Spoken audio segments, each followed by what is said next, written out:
കാനഡയ്ക്ക് രക്ഷയില്ല. ഇന്ത്യക്ക് പിന്നാലെ അമേരിക്കയിൽ നിന്നും കടുത്ത സമ്മർദ്ദം നേരിടുകയാണ് കാനഡ എന്ന് സൂചിപ്പിക്കുന്ന ട്രംപിന്റെ പോസ്റ്റ് ശ്രദ്ധേയമാകുന്നു. കനേഡിയൻ പ്രധാനമന്ത്രി ജസ്റ്റിൻ ട്രൂഡോയെ പരിഹസിച്ച് നിയുക്ത US പ്രസിഡന്റ് ഡൊണാൾഡ് ട്രംപ്. കാനഡയുടെ ഗവർണർ എന്നാണ് ട്രംപ് ട്രൂഡോയെ പരിഹാസപൂർവ്വം വിശേഷിപ്പിച്ചിരിക്കുന്നത്. സോഷ്യൽ മീഡിയ പ്ലാറ്റ്ഫോമായ ട്രൂത്ത് സോഷ്യലിലൂടെയായിരുന്നു ട്രംപിന്റെ ഈ പരിഹാസം. കാനഡയിൽ നിന്നും US-ലേക്കുള്ള അനധികൃത കുടിയേറ്റത്തെക്കുറിച്ചും ട്രംപ് രൂക്ഷമായി വിമർശിച്ചു. കാനഡ US-ലേക്ക് അനധികൃതമായ നിരോധിത മയക്കുമരുന്നുകൾ കടത്തുന്നതായും അദ്ദേഹം കുറ്റപ്പെടുത്തി.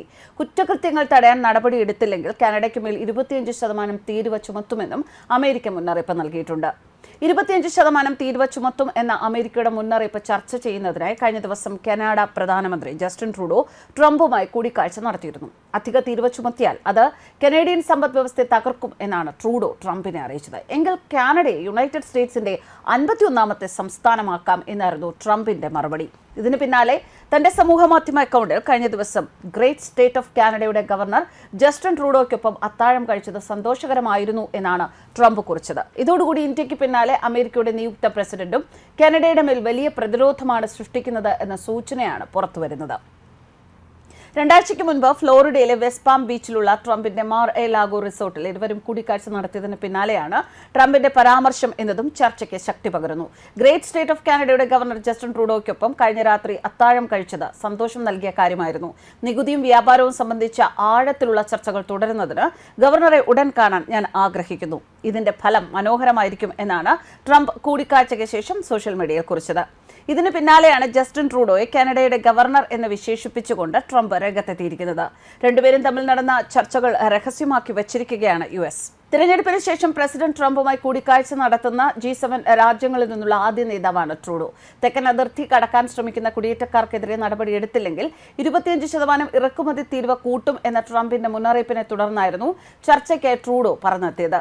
പൊതുസുരക്ഷാ മന്ത്രി ഡൊമിനിക് ലെബ്ലാങ്കും ട്രൂഡോയ്ക്കൊപ്പമുണ്ടായിരുന്നു. മുൻകൂട്ടി നിശ്ചയിച്ച പരിപാടി ആയിരുന്നില്ല ഇത്.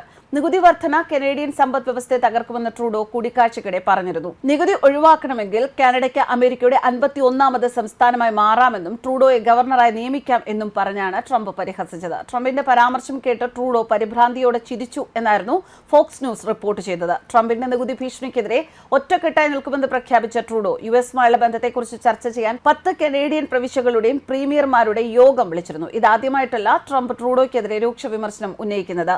ട്രംപ് ആദ്യ തവണ പ്രസിഡന്റ് ആയപ്പോൾ ട്രൂഡോയെ ദുർബലനെന്നും സത്യസന്ധത ഇല്ലാത്തവനെന്നും അധിക്ഷേപിച്ചിരുന്നു. US-ൽ അതേസമയം ജന്മാവകാശ പൗരത്വം നിർത്തും എന്ന് പ്രഖ്യാപിച്ച നിയുക്ത പ്രസിഡന്റ് ഡൊണാൾഡ് ട്രംപ് കുടിയേറ്റം നിയന്ത്രിക്കുമെന്ന തിരഞ്ഞെടുപ്പ് വാഗ്ദാനത്തിന്റെ ഭാഗമായാണ് പ്രഖ്യാപനം. US-ൽ ജനിക്കുന്ന കുട്ടികൾക്ക് ജന്മാവകാശമായി പൗരത്വം നൽകുന്നുണ്ട്. എന്നാൽ അനധികൃത കുടിയേറ്റക്കാരുടെയും താൽക്കാലിക വിസയിൽ എത്തുന്നവരുടെയും കുട്ടികൾക്ക് പൗരത്വം നൽകുന്നതിനെതിരെ ട്രംപിന്റെ റിപ്പബ്ലിക്കൻ പാർട്ടി പലതവണ രംഗത്തെത്തിയിട്ടുണ്ട്. അതേസമയം ഭരണഘടനയിലെ 14ാം ഭേദഗതി ബിൽ നിഷ്കർഷിക്കുന്ന ജന്മാവകാശ പൗരത്വം നിർത്തലാക്കണമെങ്കിൽ നിയമത്തിന്റെ നിരവധി കടമ്പകൾ ട്രംപ് കടക്കേണ്ടതുണ്ട്. US പൗരാവകാശ വിഭാഗം അസിസ്റ്റന്റ് അറ്റോർണി ജനറൽ സ്ഥാനത്തേക്ക് ഇന്ത്യൻ വംശജ ഹർമീത് ദില്ലനെ നോമിനേറ്റ് ചെയ്യുകയും ചെയ്തു. ട്രംപ് ചണ്ഡീഗഡിൽ ജനിച്ച ഹർമീത് കുട്ടിയായിരിക്കെ കുടുംബത്തോടൊപ്പം US-ലേക്ക് കുടിയേറുകയായിരുന്നു. കാലിഫോർണിയയിലെ റിപ്പബ്ലിക്കൻ പാർട്ടി മുൻ ഉപാധ്യക്ഷയാണ് അഭിഭാഷകയായ ഹർമീത്. ന്യൂസ് ഡെസ്ക് കർമ്മ ന്യൂസ്.